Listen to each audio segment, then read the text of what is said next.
तो स्वागत है आप सभी का हमारे YouTube चैनल में। दोस्तों आज का वीडियो बहुत ही इंपॉर्टेंट वीडियो है। दोस्तों आरपीएफ कांस्टेबल का जो है आपका एग्ज़ाम हो चुका है आज, और जितने भी क्वेश्चन हैं दोस्तों सभी क्वेश्चन हम आपके लिए जो है सटीक आंसर के साथ जो है ये वीडियो आपको देख लाए हैं। तो वीडियो को पूरा लास्ट तक देखना। जिन दोस्तों ने चैनल को सब्सक्राइब करके नहीं देखा है, चैनल को जरूर सब्सक्राइब करें और लाइक शेयर जरूर कीजिएगा। तो देखिए दोस्तों, पहला क्वेश्चन आपका था कि पंचवर्षीय योजना का उद्देश्य क्या था। तो पंचवर्षीय योजना का उद्देश्य यहाँ पर पूछा गया है।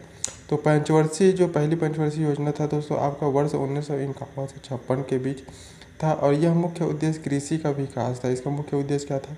कृषि का जो है विकास था। साथ ही विभाजन के द्वारा जो है दोस्तों द्वितीय विश्व युद्ध के दौरान उत्पन्न समस्याओं का समाधान करना और देश का जो है पुनः निर्माण करना, ये जो है उद्देश्य था पहली पंचवर्षीय योजना का। वही नेक्स्ट क्वेश्चन था आपका कि क्वेश्चन था दोस्तों आपका मौलिक कर्तव्य के समय भारत के प्रधानमंत्री कौन थे। तो देखिए दोस्तों, वर्ष 1976 में मौलिक कर्तव्य जो है ये शामिल किया गया था, और उस समय दोस्तों इंदिरा गांधी जो है भारत के प्रधानमंत्री थी। और यह जो है दोस्तों 42वां संविधान संशोधन 1976 में इंदिरा गांधी के नेतृत्व में 42वें संविधान संशोधन के माध्यम से जो है दोस्तों मौलिक कर्तव्यों को संविधान में जोड़ा गया था। तो इसको भी आप याद रखें। वहीं एक क्वेश्चन था दोस्तों, मंजीरा किसे बनता है। तो मंजीरा जो है दोस्तों एक वाद्य यंत्र है, आप सभी को पता होगा। आंसर देखिए कि मंजीरा जो है एक भारतीय लोक वाद्य यंत्र है। आमतौर पर जो है पीतल, कांसा या अन्य धातुओं से इसको बनाया जाता है, और इसे दो छोटी छोटी गोले जो है खोखली प्लेटें होती है, जिसमें एक डोरी या अभी कुछ जगह दोस्तों छड़ का जो है पतले राड का भी यहाँ पर जोड़ा जाता है। तो इस तरह से आप देख सकते हैं दोस्तों मंजीरा क्या है, वो लोक वाद्य यंत्र है। वही नेक्स्ट क्वेश्चन देखें। नेक्स्ट क्वेश्चन है आपका मौर्य काल की सबसे छोटी इकाई क्या है। तो ये क्वेश्चन था। तो देखिए दोस्तों इसका आंसर होगा आपका मौर्य काल में जो प्रशासन की सबसे छोटी इकाई क्या थी, ग्राम थी, जिसका प्रधानिक कहलाता था। तो ग्रामिक यहाँ पर जो है राइट आंसर होगा आपका ग्रामिक या ग्राम। देखिए दोस्तों पंचतंत्र पुस्तक के लेखक कौन है। तो आप सभी को पता होगा दोस्तों पंचतंत्र के लेखक तो विष्णु शर्मा। तो देखिए दोस्तों विष्णु शर्मा कौन थे? एक भारतीय विद्वान और लेखक थे। इनके बारे में माना जाता है कि उन्होंने पंचतंत्र तथा दंत कथाओं का संग्रह लिखा था। पंचतंत्र की रचना की सटीक अवधि जो है अनिश्चित है, और अनुमान जो है यह 1200 ईस्वी पूर्व से ही दोस्तों इसको 1300 ईस्वी तक भिन्न कुछ विद्वानों ने इन्हें तीसरी शताब्दी जो है ईसा पूर्व मानते हैं। तो यहाँ पर जो आंसर आपका पंचतंत्र के पुस्तक के लेखक आपके विष्णु शर्मा यहाँ पर राइट आंसर होगा। उनके बारे में हमने यहाँ पर कुछ जानकारियाँ भी देख ली हैं दोस्तों, तो इसको भी आप याद रखें। नेक्स्ट क्वेश्चन है आपका स्कीवी जो रोग है वो किसके कारण होता है। तो स्कीवी रोग जो है दोस्तों किसके कारण होता है। तो देखिए दोस्तों स्कीवी जो है आपके विटामिन सी की कमी के कारण होता है। विटामिन सी की कमी के होने के कारण जो है अपचय संबंधी समस्याएं हो सकती है। स्कीवी एक दुर्लभ पोषण संबंधी विकार है। तो स्कीवी जो है दोस्तों विटामिन सी की कमी के कारण ये जो होता है, तो याद रखिएगा हम आंसर आपका। वही नेक्स्ट क्वेश्चन है, एक क्वेश्चन था आपका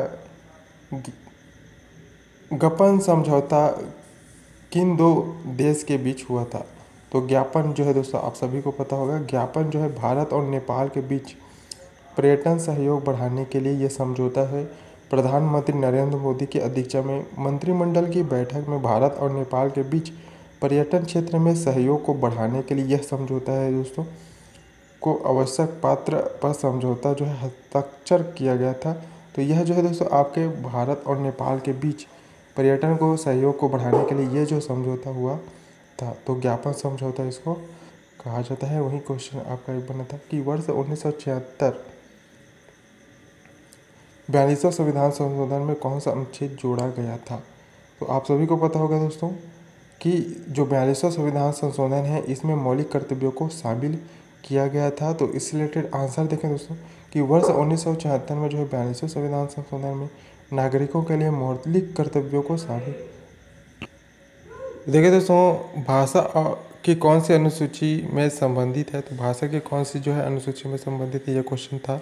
तो भारतीय संविधान की 8वीं अनुसूची भारत की भाषाओं से संबंधित है। इसमें 22 भाषाओं को जो है शामिल किया गया है। तो ये 8वीं अनुसूची से संबंधित है और इसमें जो है दोस्तों 22 भाषाओं को शामिल किया गया है, आप याद रखिएगा। वहीं एक क्वेश्चन था आपका, समानता का अधिकार जो है किस अनुच्छेद में है?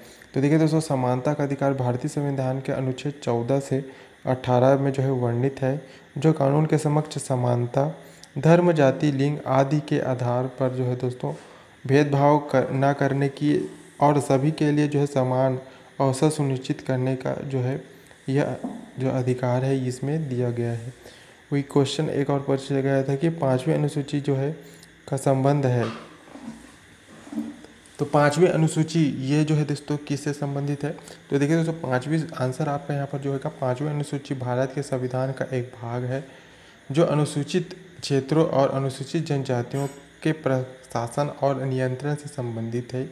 यह असम, मेघालय, त्रिपुरा और मिजोरम को छोड़कर बाकी राज्यों में जो है ये लागू होता है। तो इसमें कौन क्वेश्चन एक बन सकता है कि 5वीं अनुसूची में कौन जो है वो जो है वहाँ पर जो है ये शासन या नियम जो है लागू नहीं होता। तो आप याद रखिएगा, असम, मेघालय, त्रिपुरा और मिजोरम, इस तरह से भी क्वेश्चन जो है पूछ सकते हैं, तो इसको भी आप याद रखिएगा। तो 5वीं अनुसूची में दोस्तों भारत के संविधान का एक भाग है, जो कि अनुसूचित क्षेत्रों और अनुसूचित जनजातियों के प्रशासन पर यहाँ पर नियंत्रण से संबंधित यह जो है संबंध रखता है। तो और यहाँ इसमें जो है दोस्तों असम, मेघालय और त्रिपुरा, मिजोरम को छोड़कर ये बाकी राज्यों पर ये लागू नहीं होता। तो इस तरह से क्वेश्चन जो है बना था। और एक क्वेश्चन था दोस्तों कि गंगा की सहायक नदी जो है नहीं है, तो नहीं पूछा गया था। तो ऑप्शन देखें दोस्तों, तो जिसमें नहीं पूछा गया था उसको देखें, तो गंगा की सहायक नदियों में जो है दोस्तों सतलुज नदी जो है गंगा की सहायक नदी नहीं है। तो आप जो सतलुज जो नदी दिया था आंसर, तो यहाँ पर जो है बाकी यह सिंधु नदी जो है वो सहायक नदी होगा। तो सतलुज नदी जहाँ पर जो है दोस्तों ऑप्शन दिया हुआ था, तो सतलुज नदी आपका नहीं है, याद रखिएगा। वहीं एक क्वेश्चन था कि सिंधु घाटी सभ्यता की खोज किसने की थी? तो सिंधु घाटी सभ्यता की खोज सबसे पहले दोस्तों वर्ष 1924 में दोस्तों सर जॉन मार्श ने की थी। उस समय भारत के पुरातत्व सर्वे और महानिदेशक थे। तो ये उस समय दोस्तों सिंधु सभ्यता का जो खोज है, घाटी का सभ्यता का खोज जो है आपका जॉन मार्शल ने किया था, जॉन मार्शल, ये आप याद रखिएगा। और वर्ष 2024 में किया गया था। वही एक क्वेश्चन पूछा गया था कि रविशंकर जो है किस से संबंध है? तो रविशंकर का संबंध किससे है? तो ये जो है दोस्तों प्रसिद्ध सितार वादक थे और संगीत थे। कौन थे? संगीतज्ञ और जो है सितार वादक ये थे। इन्होंने विश्व में कई महत्वपूर्ण संगीत उत्सव में हिस्सा लिया है और इनके युवा वर्ष जो है यूरोप और भारत में अपने भाई उदय शंकर ने नृत्य समूह के साथ दौरा करते हुए बिताए हैं। तो जो रविशंकर कौन है दोस्तों? बहुत प्रसिद्ध सितार वादक और संगीतज्ञ ये थे। वही एक क्वेश्चन था दोस्तों आपका, मौर्य साम्राज्य ने जो है किला की रक्षा कौन करता था? तो इस तरह से क्वेश्चन था। और आपका भारत में एयरपोर्ट कितने हैं, इस तरह से क्वेश्चन एक बना था। और अनुच्छेद जो 32 है वो का संबंध क्या है? तो अनुच्छेद 32 से क्वेश्चन बना था। तो देखिए दोस्तों आंसर आपका यहाँ पर जो है अनुच्छेद जो 32 है भारतीय संविधान का एक महत्वपूर्ण भाग है, जो संवैधानिक उपचारों के अधिकार से संबंधित है। अर्थात यह किसी भी व्यक्ति को मौलिक अधिकार के हनन की स्थिति में सर्वोच्च न्यायालय जाने का जो अधिकार वो अनुच्छेद 32 देता है। तो मौलिक अधिकार की जिसका भी हनन हो रहा है तो आप अनुच्छेद 32 के तहत सर्वोच्च न्यायालय जाने का अधिकार जो है ये अनुच्छेद 32 का संबंध रहा है। तो ये जो है आंसर होगा। वहीं देखें तो एक क्वेश्चन बना था कि आपका 1857 में जो है क्रांति में जो लखनऊ का विद्रोह किसने किया था? तो लखनऊ का विद्रोह जो है दोस्तों आपका बेगम हजरत महल ने जो है वो किया था, और जिन्होंने अपने नाबालिग पुत्र बिरजिस कद्र को अवध का शासक घोषित कर अंग्रेज़ों से लोहा लिया था। तो और इन्होंने दोस्तों वहाँ पर जो है अवध को जो है यहाँ पर छुड़ाया था अंग्रेज़ों से लड़ाई लेकर। तो ये जो है दोस्तों बेगम हजरत महल, ये जो है आपका यहाँ पर जो है राइट आंसर होगा। वही नेक्स्ट क्वेश्चन था कि डाक सेवा की शुरुआत कब हुई थी? क्वेश्चन आपका बना था। तो देखिए दोस्तों भारत में वर्तमान समय में जो है भारत में जो वर्तमान डाक प्रणाली जो है आपके भारतीय डाकघर अधिनियम वर्ष 2018